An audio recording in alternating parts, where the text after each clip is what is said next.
అందరికీ నమస్కారం. నేను మీ లక్ష్మి. హీరో రామ్ చరణ్ మీద వస్తున్న ఆరోపణలలో ఎంతవరకు నిజం ఉంది, అసలు ఎంతవరకు అందులో అబద్ధం ఉంది అనేది ప్రస్తుతం నాతో పాటుగా సన్ స్పిరిచువల్ ఫౌండర్ విక్రమాదిత్య గారు నాతో పాటుగా ఉన్నారు. అడిగి మాట్లాడతాం. నమస్కారం సార్. సూర్యోస్మిత సార్, హీరో రామ్ చరణ్ మాల వేసుకొని మరి మసీదుకి వెళ్ళి అక్కడ ప్రార్థనలు చేశారు అని చెప్పి చాలా మంది ఆరోపణలు చేస్తున్నారు. అలా మాల వేసుకొని వెళ్ళొచ్చా వెళ్ళకూడదా అనేది. మరి వెళ్ళొచ్చా వెళ్ళకూడదా అనేది ఒకసారి మీ మాటల్లో, ఎందుకంటే చాలా ఆరోపణలు ఎదుర్కొంటున్నారు ఆయన ఏమి ఎదుర్కొంటున్నారని నేను అనుకోనమ్మా.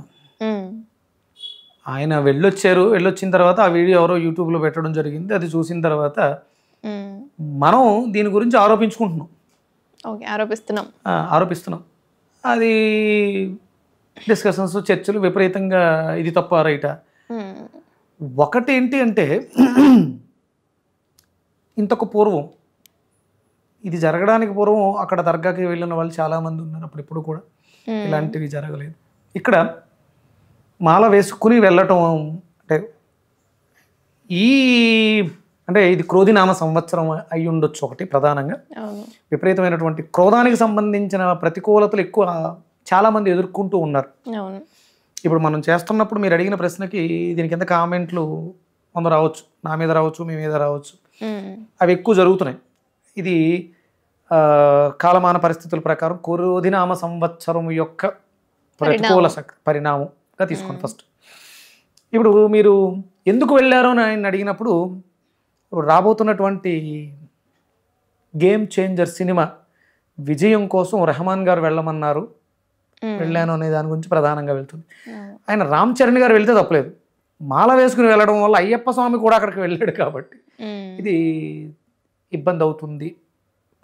చూశాక చాలా వరకు మాల తీసేయాలి ఇలా. ఇక దాని మీద కాంట్రవర్సీలు. మీరు అయ్యప్ప స్వామి మాల వేసుకుని వెళ్తూ ఉన్నప్పుడు అక్కడ వావర్ స్వామిని ఎందుకు దర్శించుకుంటారు, అక్కడ ముస్లిం దర్గాకు సంబంధించి ఏదో మాట్లాడుతుంటారు. అసలు అంటే 1963లో మొట్టమొదటిసారి అయ్యప్ప మాల దీక్ష ప్రారంభమైంది. 1963లో. ఇవన్నీ కాలక్రమేణా మార్పులు జరుగుతూ చాలా రకాల మార్పులు చేసేసుకున్నారు. నేను కూడా రీసెంట్గా కొన్ని వీడియోలు చేశాను అయ్యప్ప స్వాములకి సంబంధించి. చేతులు జోడించి అర్ధరాత్రి మనం చేసేటువంటి పడి పూజ తర్వాత మీరు చేసేటువంటి అల్పాహారం ఏదైతే ఉందో అది మీకు అనారోగ్యకారకం అవుతుంది. ఎందుకంటే 11-11:30 అయిపోతుంది. వాళ్ళు పడి పూజ చేసి అక్కడ పడి ఆడి భజనలు చేసి స్వామివారిని కీర్తించిన తర్వాత అల్పాహారం పెడుతున్నారు. ఆ పెట్టేవాళ్ళు ఎంత బాగా చేశారు కదా అనే ఆనందంతో విపరీతంగా ఫుడ్ పెట్టేసి వాళ్ళని ఉక్కిరి బిక్కిరి చేసేస్తున్నారు. అక్కడ నుంచి వెళ్ళిన తర్వాత వాళ్ళు విశ్రాంతి తీసుకోవాలి. మళ్ళీ తెల్లవారుజామున 3:30కి లేచేయాలి. రూమ్కి వెళ్తులోకి 12 అవుతుంది. అక్కడ నుంచి 3 గంటలే సమయం ఉంటుంది. 3 గంటల్లో నిద్ర లేవాలి, తిన్నది అరగదు. విపరీతమైనటువంటి ఇబ్బంది. జీవితాలు చిన్న భిన్నమైపోతాయి, హార్ట్ అటాక్స్ వస్తున్నాయి. ఇదంతా కలంకం ఎవరికి వెళ్తుంది? స్వాములకి, అయ్యప్ప స్వామికి వెళ్తుంది. అయ్యప్ప మాల వేసుకున్నాడు, అయినా స్వామి రక్షించలేదు. ఇక్కడ రామ్ చరణ్ గారు చాలా చోట్లకు వెళ్తారు. అక్కడ అదే మనకేమీ ఇబ్బందిగా. ఇక్కడ ఒక దర్గా అనేది అక్కడికి ఇది ఒక ముస్లిం సాంప్రదాయానికి సంబంధించింది. ఇంతకుముందు చాలామంది వెళ్ళొచ్చిన ప్రాంతాలు అవి. అయ్యప్ప స్వామి మాలలో ఉన్నాడు కాబట్టి వెళ్ళకూడదు అంటే టైం బాగాలేదు కాబట్టి ఇప్పుడు దాన్ని మనం ప్రతికూల గురించి మాట్లాడుతున్నాం. అంటే అయ్యప్ప స్వామి దర్గాకు వెళ్ళకూడదా? అయ్యప్ప స్వామి దర్గాకి ఎందుకు వెళ్తాడమ్మా? అయ్యప్ప స్వామి శబరిమలలో అక్కడ శబరిమల కొండ మీద కూర్చొని ఉన్నారు. లేదు మన శ్రీనగర్ కాలనీ సత్యసాయి నిగమంలో ఒక దేవాలయంలో ఉన్నారు. నాకు విజయవాడ దగ్గర మనకి గొల్లపూడిలో ఒక అయ్యప్ప స్వామి దేవాలయం ఉంది. ద్వారపూడిలో అద్భుతమైనటువంటి దేవాలయం ఉంది. మా స్వగ్రామమైనటువంటి అనపర్తిలో అద్భుతమైనటువంటి అయ్యప్ప స్వామి, ప్రతి గ్రామంలోనూ అయ్యప్ప స్వామి దేవాలయం ఉంది. అసలే అంటే ఒక ధర్మానికి సంబంధించి ముస్లింకి సంబంధించినటువంటి ఒక దర్గా అని ఒక ప్రాంతం, వాళ్ళు మొక్కుతున్నటువంటి ఒక పవిత్రమైనటువంటి ప్రాంతం అది. అక్కడికి రామ్ చరణ్ గారు వెళ్ళడం జరిగింది. ఎందుకు వెళ్ళారు అనేది మనం ప్రధానంగా తీసుకుంటే సినిమా విజయం కోసం అక్కడికి వెళ్ళడం జరిగింది. ఆయనే కావచ్చు, ఎవరైనా కావచ్చు. మనకి కలియుగానికి దైవం ఎవరు? వెంకటేశ్వర స్వామి. ఓకే. సృష్టి స్థితి లయకారకుడు ఎవరు? శివుడు. రమేశ్వరుడు.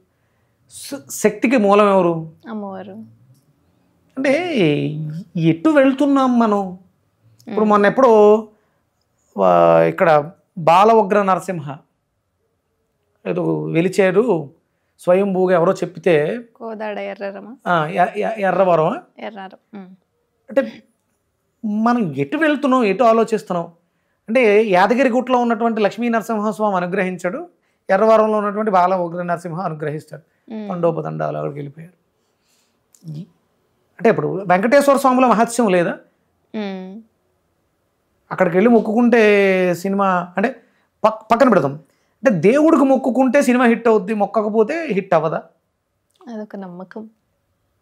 నువ్వు నమ్మకంతో, అంటే నాకు చరణ్ గారితో కొంచెం పరిచయం ఉంది, నేను మాట్లాడడం అయ్యి జరిగింది. ఆయనతో కొంతకాలం నేను ట్రావెల్ కూడా చేశాను. ఆయన విపరీతమైనటువంటి, అంటే వీళ్ళందరూ కూడా వర్క్ హాలిక్. గుడికి వెళితే ఇవన్నీ, అంటే ఇవన్నీ కూడా మనం మాట్లాడినవి. రామ్ చరణ్ గారి నోటితో ఏమీ మాట్లాడలే.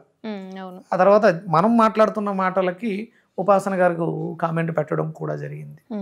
వాళ్ళు కష్టపడి దిల్ రాజు గారు సినిమా చేశారు, శంకర్ గారు డైరెక్షన్ చేశారు, రామ్ చరణ్ గారు యాక్ట్ చేశారు, ఆయన నటన అద్భుతంగా ఉందని ఇవన్నీ జరుగుతున్నాయి.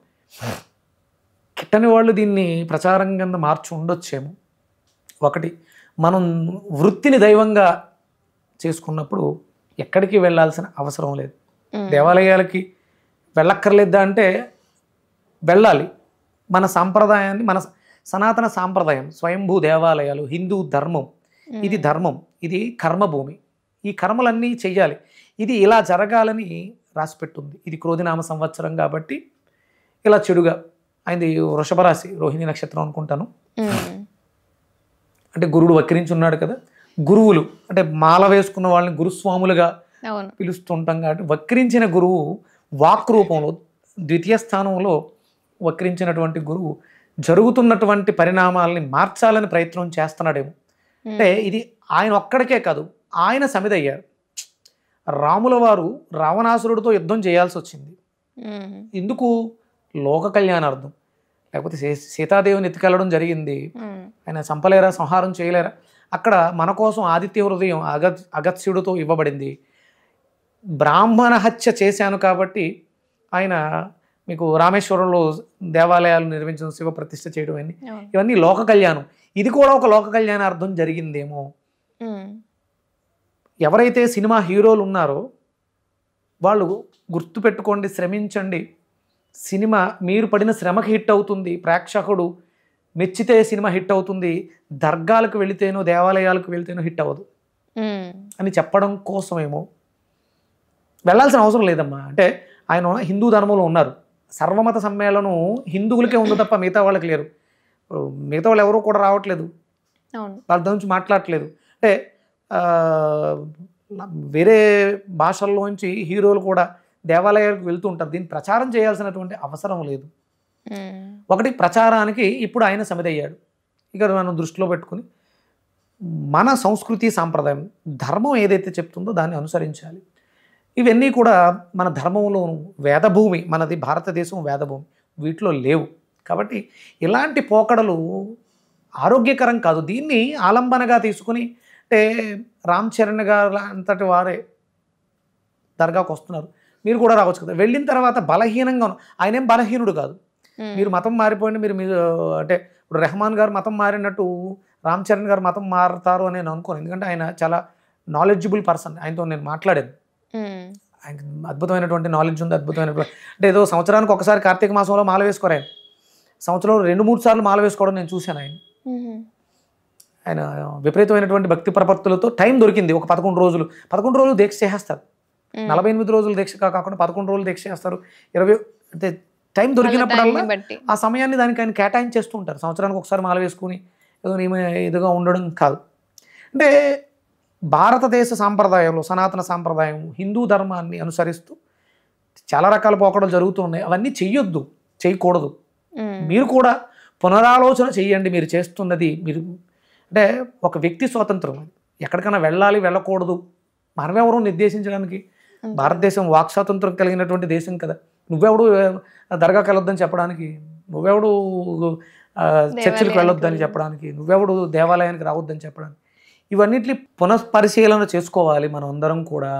దీన్ని అన్య మతస్థులు అంటే ఆ ధర్మమే గొప్పదైతే నేను అందులోనే పుట్టించి ఉండేవాడు. నువ్వు హిందూ ధర్మంలో పుట్టావు కాబట్టి అన్ని మతాల సారం ఒక్కటి కాదు. ఇది కేవలం హిందువులు మాత్రమే చెప్తారు అన్ని మతాల సారం ఒక్కటే అని, కానీ మిగతా వాళ్ళు చెప్పరు. కాబట్టి మనం వాటితో ఇబ్బందులు పడుతూ ఉన్నాం. అంటే అందరూ చెడ్డవాళ్ళు కాదు, ఇందులో కొంతమంది ఆ ధర్మంలో ఉన్నవాళ్ళు కొంతమంది చేస్తున్నటువంటి తప్పులు. ఇప్పుడు హలాల్ చేయటం, ఉమ్మి వేయటం, ఇవి ఆరోగ్యకరం కాదు, అనారోగ్యాలకి కారకం అవుతున్నాయి. ఇప్పుడు ఏదో కొత్తగా వైరస్ వచ్చింది, బ్యాక్టీరియా, అలాంటివి ఎంగిలి ద్వారా, స్పర్శ ద్వారా, శుభ్రం లేకపోవడం ద్వారా స్ప్రెడ్ అవుతున్నాయి, లేనిపోయిన అనారోగ్యాలు వస్తాయి. అందుకని హిందూ సనాతన సాంప్రదాయంలో, ధర్మంలో మనకు కొన్ని నియమ నిబంధనలు పెట్టబడి ఉంది. అంటే అది ఎప్పుడు కూడా వ్యక్తి స్వాతంత్రాన్ని పాడు చేయదు, ఇలాగే ఉండదు, నీకు నచ్చినట్టు. అందుకని మనకి ఎక్కువ దేవాలయాలు ఎక్కువ దేవుళ్ళు ఎక్కువ సాంప్రదాయాలు. ఒకటే వ్యక్తి రూపాలు వేరు, రూపాలు. అంటే మనం మాట్లాడుకున్నాం, ఒక చెల్లి, ఒక తల్లి, భార్య పాత్రలు ఎలా అయితే మారుతుందో హిందూ ధర్మంలో ఇంతమంది దేవుళ్ళు నచ్చినట్టు ఉండడానికి ప్రధానమైనటువంటి కారణం ఇదే. దాన్ని మనం పాటించట్లేదు కాబట్టి ఇప్పుడు ఆయన సమిదయ్యారు రామ్ చరణ్ గారు.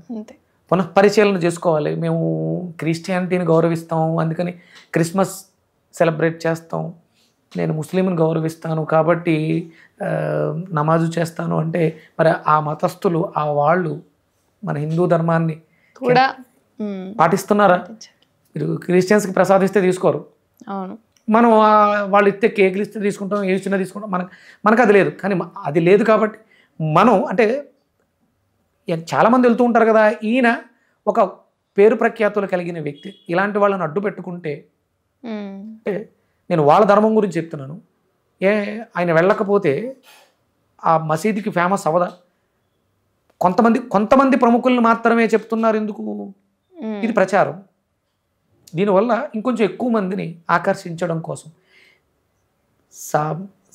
ధర్మం బలమైంది, శక్తివంతమైంది కాబట్టి మిగతావన్నీ కూడా పుట్టగొడుగుల్లా వస్తూ ఆధిపత్యాన్ని నిరూపించుకోవడానికి ప్రయత్నం జరుగుతుంది.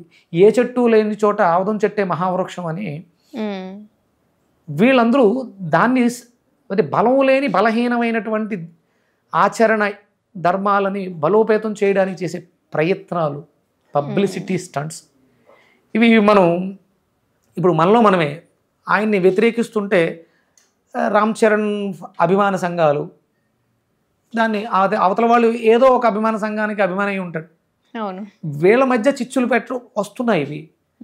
అందుకని ఏంటంటే ప్రముఖులు, ఒక ఉన్నత స్థానంలో ఉన్నవాళ్ళు మీడియాకి దూరంగా ఇలాంటి పరిస్థితుల్లో, అంటే ఎక్కడికక్కడ కెమెరాలు పెట్టేసి, అంటే వక్రీకరణ ఎక్కువైపోయింది కాబట్టి కొంచెం జాగ్రత్తగా ఉండాలి. అంటే వెళ్ళకపోవడం ఉత్తమం. ఇప్పుడు ఆయన తిరుపతి వెళ్తారమ్మా, అంటే తిరుపతి వెంకటేశ్వర స్వామి మీద నమ్మకంతో వెళ్తారు, అలాగే వారణాసి వెళ్తారు పరమేశ్వరుడితో, లేకపోతే అరుణాచలం వెళ్తారు. అంటే అవన్నీ కాదు, దర్గాకి వెళ్తే సినిమా హిట్ అయిపోద్ది. సినిమా హిట్టు క్లాపు అనేది ఇక్కడ ప్రధాన కారణం కాదు. ఆయన వెళ్ళాలనుకున్నారు, ఎవరో చెప్పారు, అక్కడికి వెళ్ళారు. దీన్ని మనం ఆసరాగా తీసుకుని మాట్లాడుతున్నాం. భగవంతుడు మనం చేస్తున్నటువంటి వృత్తిలో ఉన్నాడు. ఆ cinema hit clap already fix అయిపోయి, ప్యాక్ అయిపోయి, రిలీజ్కి సిద్ధంగా ఉంది, షూటింగ్ మొదలు పెట్టలేదు. ఇలాంటివి తీసుకోవద్దు. మనం కంపల్సరీ భారతదేశంలో పుట్టాం కాబట్టి మన సనాతన సాంప్రదాయాన్ని నిలబెట్టుకోవాల్సినటువంటి బాధ్యత మన మీద ఉంది, అందరి మీద ఉంది. అందులో ప్రముఖంగా మీడియాలో ఉంటూ పేరు ప్రఖ్యాతులు సాధించిన వాళ్ళు చెప్తే వింటారు. మహేష్ బాబు చెప్తే ఒక డ్రింక్ తాగమంటే తాగుతారు, ఫ్యాన్స్ ఉంటారు కాబట్టి వాళ్ళు సమిధలు అవ్వాలి. అందుకని మనం సనాతన సాంప్రదాయాన్ని, ధర్మాన్ని, ఇది ధర్మం మీకు అనిపిస్తే మీరు పబ్లిక్గా వచ్చి మాట్లాడచ్చు, చెప్పాలి, దీన్ని నిలబెట్టండి. ఏదైతే సనాతనంగా ఉందో, ఏదైతే శాశ్వతం అయిపోయిందో, ఏదైతే సత్యమైందో. ఆయన మసీదుకి వెళ్ళి దర్శనం చేసుకుంటే సినిమా హిట్ అనేది సత్యమా? 100% ధర్మ చేయండి, తప్పేం లేదు, అది సత్యం కాదు. అప్పుడు మనం ఇంకా తిరుపతి వెళ్ళి దండం పెట్టుకోకర్లే, అప్పుడు మళ్ళీ మనం అరుణాచలం వెళ్ళక్కర్లే, అప్పుడు మళ్ళీ మనం కాశీ వెళ్ళక్కర్లే. ఇంకా ఒకటి కదా ఏంటి నిజం, ఒకటి నిజం, సినిమా హిట్ చేసేది ఏదో శక్తి ఉంది, అది నిజం. అదేంటి? ఆయన శ్రమించటం కష్టం, అది ఆల్రెడీ చేసేసారు. ఇది ఊరికే మన పబ్లిసిటీ చేస్తుండగా ఆయన దగ్గరికి వెళ్ళితే నేను నా సినిమా హిట్ అవుతుందని చెప్పేసి అని నేను ఎలా వచ్చాను అని అనరు. అవును. త్రిపురాల్ అనే సినిమా పెద్ద విజయాన్ని సాధించింది. రాజమౌళి గారు వెళ్ళారా, ఎన్టీఆర్ గారు వెళ్ళారా? కాదు కదమ్మా. అంటే మనం అంటే ఒక మంచి స్థితిలో ఉన్న వాళ్ళం ధర్మాన్ని చెప్పాలి. ధర్మాన్ని కాపాడడానికి మనం సరిపోమమ్మా. ధర్మ ప్రచారం జరగాలి. అధర్మ ప్రచారం జరుగుతుంది. ధర్మ ప్రచారానికి సమిధలం అవ్వాలి. అది ఆ నాలెడ్జ్ ఆయనకు ఉంది. ఆయన ఏమీ చెప్పించుకునే స్థితిలో ఉండరు. ఉపాసన గారు కానీ, చరణ్ గారు కానీ, చిరంజీవి గారు కానీ, ప్రముఖులు ఎవరైనా సరే ఆ స్థితిలో ఉన్నారంటే ఎంతో నాలెడ్జ్ ఉంటే, ఎంతో శ్రమ పడితే ఒక స్థితికి వస్తారు. వాళ్ళు ఒకసారి పునరాలోచన చెయ్యాలి. మీరు ఎందుకంటే మీరు మార్గదర్శకులు, మిమ్మల్ని ఫాలో అవుతూ ఫ్యాన్స్ ఉన్నారు. నేను చిరంజీవి గారు ఫ్యాన్ని. అంటే అందుకని ఆదర్శంగా తీసుకుంటాం. కానీ ఆదర్శ పురుషులు శ్రీరామచంద్రమూర్తి దేవుడు కాదు, ఆదర్శమూర్తి. ఆయన ఆదర్శంగా తీసుకుని అందరూ ఆయన బాటలో నడవాలి. తండ్రి మాట జవదాటని కొడుకు, ఏకపత్ని వ్రతుడు. యుద్ధం వచ్చింది, ఆయన పరిశీలన చేసుకున్నాడు. రావణుడు చేసింది తప్పే, కానీ వాడిని వధించడం కూడా తప్పే. అది చెయ్యకపోతే విచక్షణ ఆయనకు ఉంది కాబట్టి అంత ఆలోచించి చివరికి తప్పలేదు. మార్చుకో చెప్పిన తర్వాత యుద్ధం ఎందుకు అన్ని రోజులు జరిగింది? చివర వేసిన బాణం ముందే వేయచ్చు. ఇది మనం ఆలోచించాలి.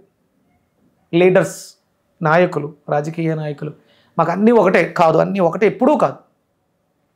దేనికి ఉండే విలువ దానికి ఉంటుంది. సనాతన ధర్మానికి ఉంది. అది మన భారతదేశం యొక్క గౌరవం.